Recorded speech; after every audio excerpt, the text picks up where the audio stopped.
আল্লাহর নবী বলেন, ও সালমান, তুমি তোমার ইহুদি মালিকরে জিজ্ঞেস করিও কোনো কিছুর বিনিময়ে তোমাকে আজাদ করবে কিনা। সালমান ফার্সি গিয়া ইহুদি মালিকরে বলেন, ও ইহুদি মালিক, তুমি কি আমাকে কোনো কিছুর বিনিময়ে আজাদ করবা কিনা? ইহুদি মালিক বলেন, সালমান, তোমাকে আমি আজাদ করতে পারি, তোমাকে এক শর্তে আজাদ করতে পারি। তুমি যদি একটা বাগানের মধ্যে 400 খেজুর গাছ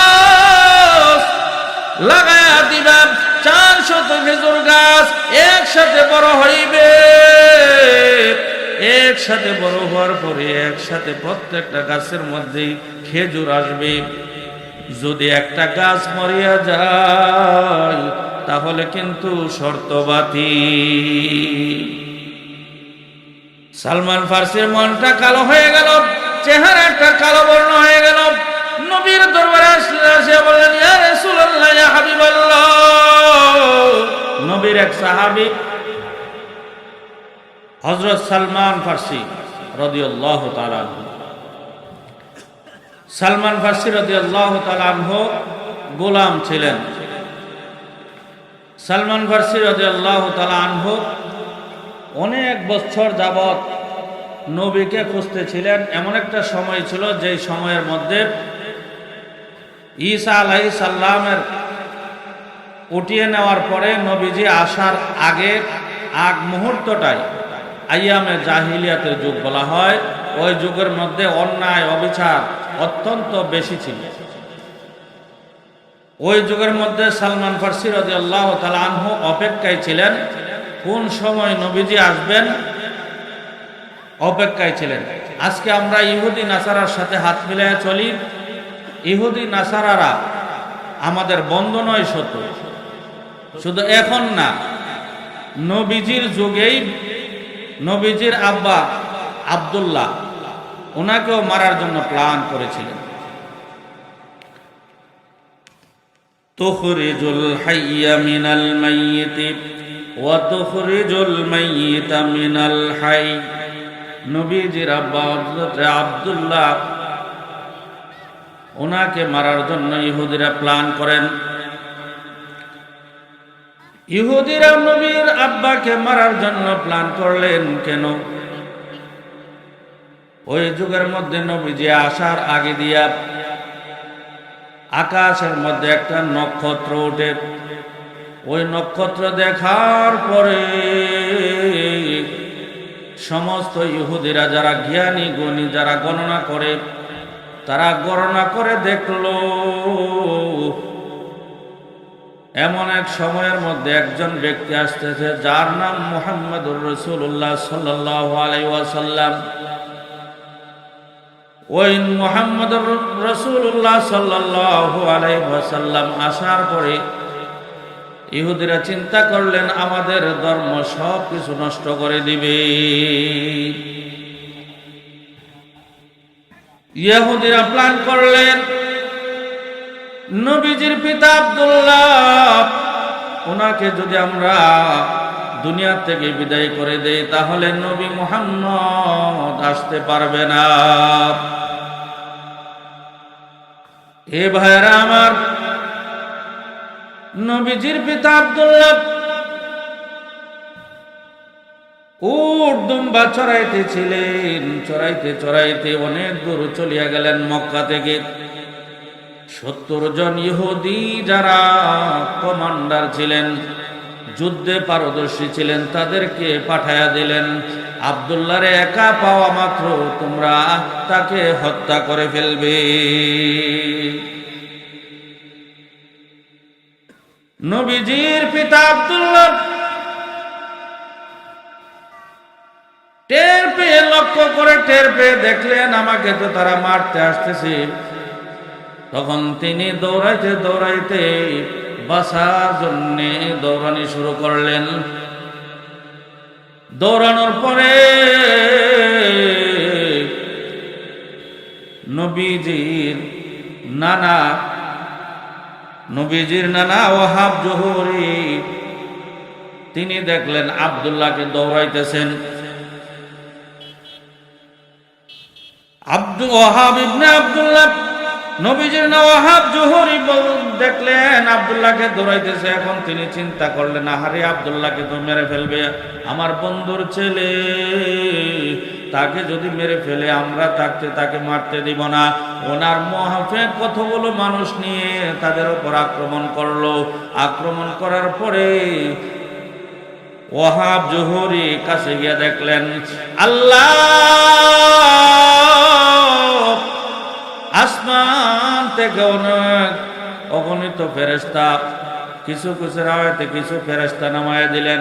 ওই ফেরেশতাগুলি ইহুদির 70 জনকে ধ্বংস করলেন, তাদেরকে মেরে ফেললে,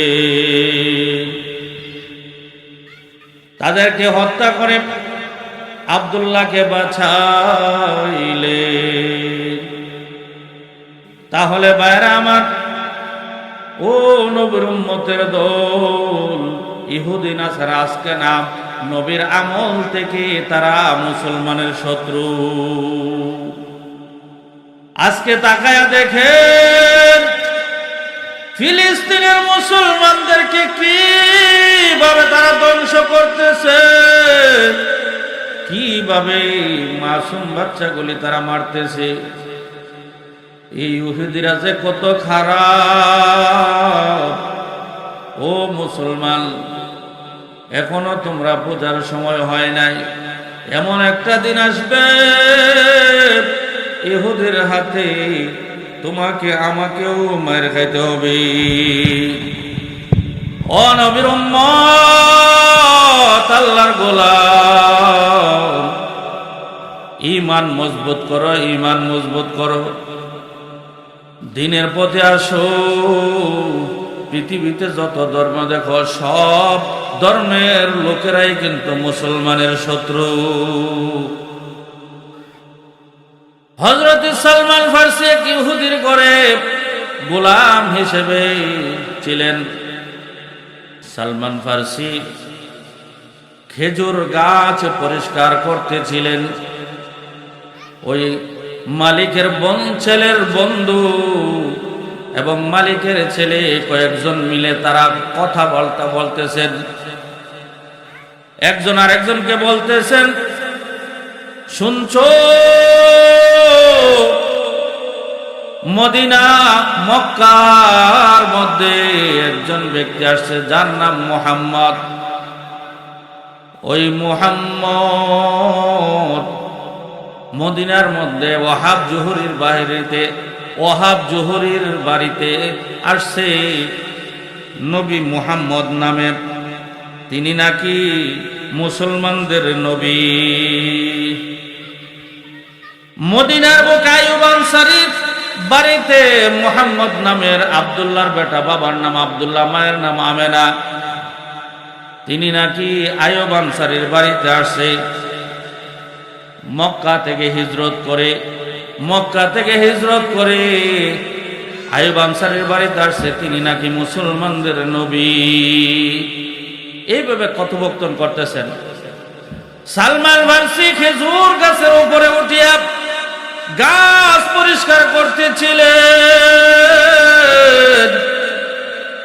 শুনতেছেন এই কথোপকথন, কথাগুলি শোনার পরে সালমান ফারসির মনের মধ্যে আনন্দ আসলো।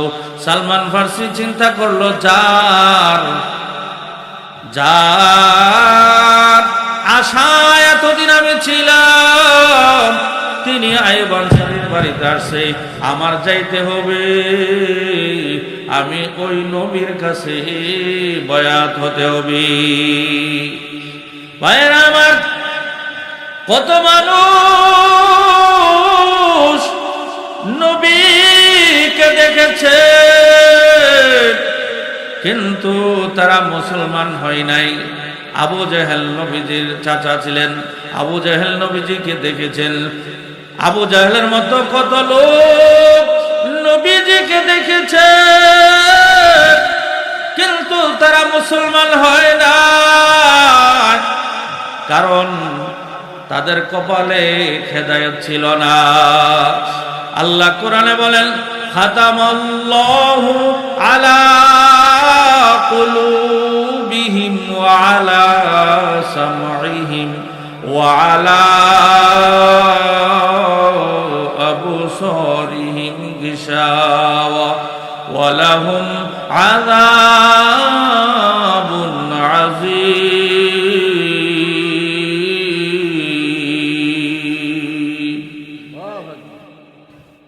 নবী মুহাম্মদুর রাসূলুল্লাহ সাল্লাল্লাহু আলাইহি ওয়াসাল্লামকে কত মানুষ দেখেছেন, মুসলমান হইতে পারে না।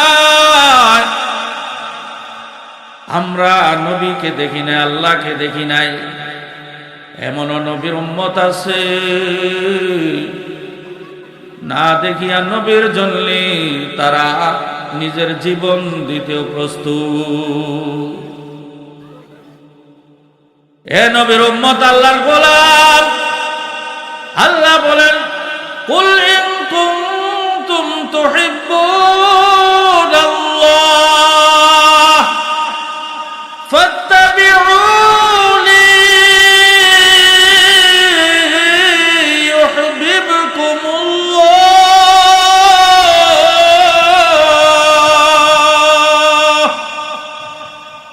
আল্লাহ বলেন, হে নবীর উম্মতের দল, ওগো নবী, আপনি আপনার উম্মতদেরকে বলে দিন, আমি আল্লাহকে পাইতে হলে, আমি আল্লাহকে আল্লাহর ভালোবাসা যদি পাইতে চাই, তাহলে আপনি নবীকে যেন অনুসরণ করে, নবীকে যেন মহাব্বত করি। ও নবীর উম্মত, আল্লাহর গোলাম, আজকে তুমি নবীর উম্মত হইয়া তোমার মধ্যে নবীর সুন্নাত নাই, তোমার মধ্যে নবীর কোনো কিছু নাই, তোমার মধ্যে নবীর কোনো আমল দেখা যায় না। ও নবীর উম্মত, তুমি যে নবীর উম্মত হয়েছ, নবী যদি তোমাকে উম্মত হিসেবে দাবি না করে, তাহলে কিন্তু তোমার উভয় থাকবে না। সালমান ফারসি রাদিয়াল্লাহু তাআলা নবীজিকে দেখার জন্য আইয়ুব আনসারীর বাড়িতে চলে গেলেন। নবীর সাথে সাক্ষাৎ করার পরে নবীজির মধ্যে কিছু কিছু গুণ ইহুদি আলেমের থেকে শুনছিলেন। নবীজি সব সময় নম্র থাকবে, নবীজির কোনো রাগ থাকবে না, নবীজির চেহারা সুন্দর হবে, নবীজির পিঠের মধ্যে নবুয়তের মোহর মারা থাকবে। ও নবীর উম্মত, আল্লাহর গোলাম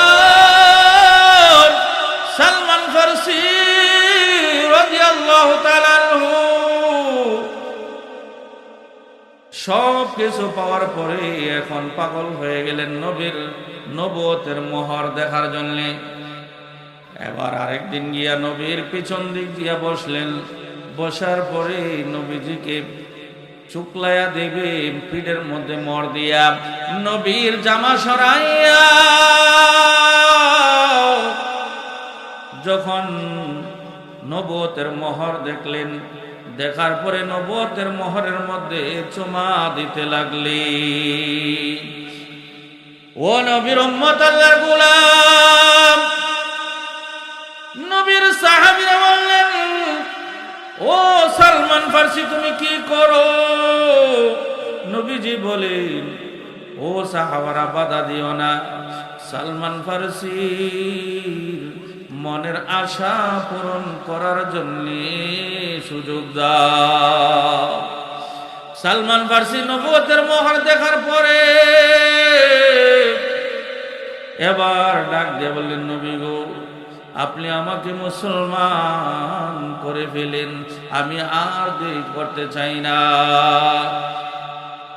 ভাইরা আমার, সালমান ফারসি মুসলমান হয়ে নবীর হাতে ধরে বায়াত হয়ে